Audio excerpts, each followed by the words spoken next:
जब सारी दुनिया कोरोना से जूझ रही थी, स्कूलों के दरवाजे बंद थे, बच्चों की पढ़ाई ठप थी, उस अंधेरे समय में जौनपुर की एक टीचर ने शिक्षा की रोशनी की एक नई किरण जलाई। मिलिए प्रीति श्रीवास्तव से, एक सामान्य से दिखने वाली पर असाधारण सोच वाली सरकारी विद्यालय की शिक्षिका, जिन्होंने अपने जुनून से भविष्य गढ़ दिया। कोरोना के कठिन समय में जब देश में तकनीकी संसाधनों की भारी कमी थी, तब प्रीति ने हार नहीं मानी।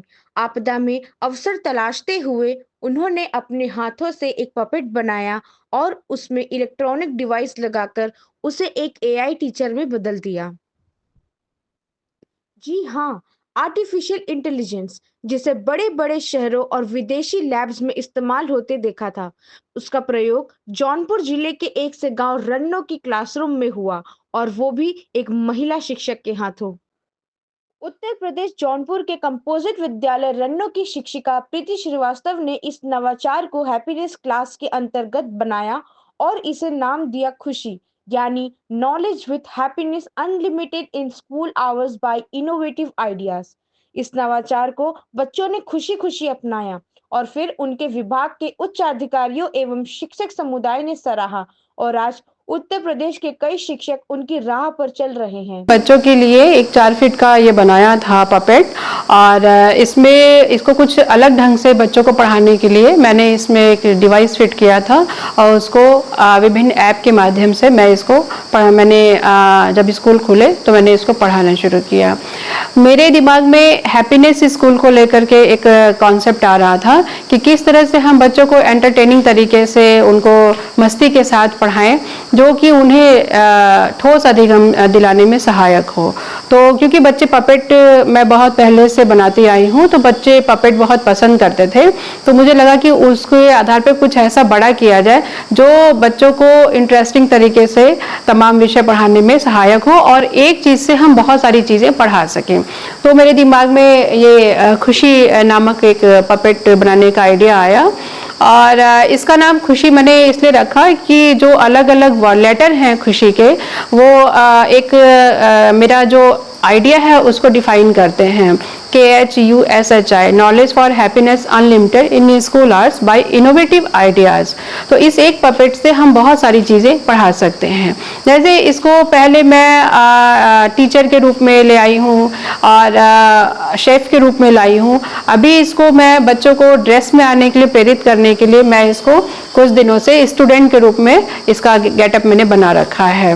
और ये डाइट में जब 2001 में विचारोत्सव प्रतियोगिता हुई थी जनपद स्तर की, तो मैंने इसको वहाँ पे दिखाया था और मैं जनपद स्तर पे फर्स्ट भी आई थी। मेरा ये आइडिया सेलेक्ट होकर प्रदेश तक भी गया था। तो इसकी शुरुआत कितने साल पहले की थी मैम, और बच्चों पर अब कैसा प्रभाव पड़ रहा है इसको लेकर? इसकी शुरुआत 4 से 5 साल पहले करी थी मैंने और ये बच्चों के बीच में बहुत ही लोकप्रिय है। सबसे बड़ी बात कि ये इसकी जो हाइट है वो बच्चों के हाइट के बराबर मैंने रखी है जिससे बच्चों में अच्छे से मिक्सअप हो सके। और ये इतना सॉफ्ट है कि बच्चों को ज़रा भी ये नुकसान नहीं पहुंचा सकता है। बच्चों के लिए बहुत ही फ्रेंडली है, बहुत ही कम लागत में बना है। ये पुराने जो मेरी बेटी के स्कूल के ड्रेस के शर्ट थी उसको काट कर ये मैंने बनाया हुआ है और इसमें कॉटन भरी हुई है। तो इसमें बहुत ही कम, मेरे ख्याल से 100-150 रुपए का इसमें सामान लगा हुआ है। बेसिक एजुकेशन में क्या इससे पहले इस तरीके की कोई शुरुआत की गई है या नहीं? इस तरह की कोई शुरुआत नहीं की गई।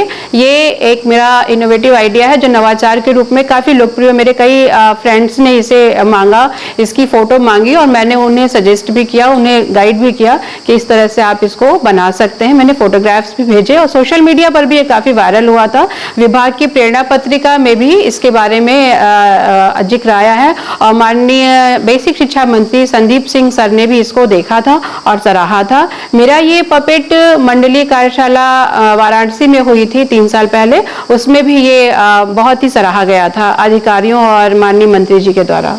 अब बेसिक एजुकेशन में मैम कैसे एक ये नई क्रांति ला सकता है आपका पपेट? ये अभी जब मैं क्लास चला रही थी तो आपने देखा होगा कि ये एक एआई के माध्यम से बच्चे जो भी पूछते हैं, मतलब किसी एक पर्टिकुलर से रिलेटेड नहीं है, पर्टिकुलर सब्जेक्ट से रिलेटेड नहीं है, बच्चे जो भी पूछेंगे ये एआई उसका आंसर देगा बच्चों को। तो हम जैसे एक टीचर पर्टिकुलर एक सब्जेक्ट पढ़ा सकता है, लेकिन अगर वही टीचर चाहे कि हम बच्चों को आज कुछ और एक्स्ट्रा नॉलेज दे दें, तो इस पपेट के माध्यम से इंटरेस्टिंग तरीके से हैप्पीनेस क्लास क्रिएट करते हुए कई सारी चीज़ें बता सकता है।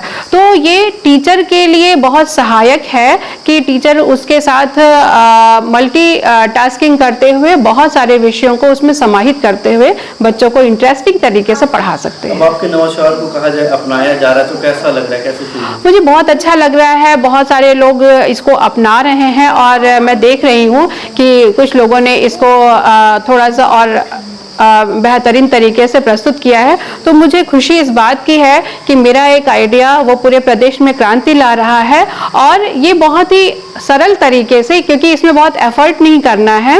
ये आर्ट क्राफ्ट पपेट्री का भी एक माध्यम है और आईसीटी का भी माध्यम है। हमारी जो दो टीचिंग टेक्निक है, दोनों को समाहित करते हुए ये एक ऐसा इनोवेटिव आइडिया है जो टीचर्स के लिए बहुत ही फ्रेंडली है और बच्चों के लिए बहुत ही अच्छा है। आज प्रीति सिर्फ एक शिक्षक नहीं है, वह एक प्रेरणा है। उन्होंने यह साबित कर दिया कि तकनीक सिर्फ लैपटॉप या मोबाइल नहीं होती, बल्कि सोच और सेवा जब जुड़ती है, तभी सच्ची शिक्षा जन्म लेती है। अगर एक प्राथमिक स्कूल की शिक्षिका आर्टिफिशियल इंटेलिजेंस को गांव के बच्चों तक पहुंचा सकती है, तो हम और आप क्या कुछ नहीं कर सकते? क्योंकि बदलाव बड़ी जगहों से नहीं, बड़े इरादों से आता है।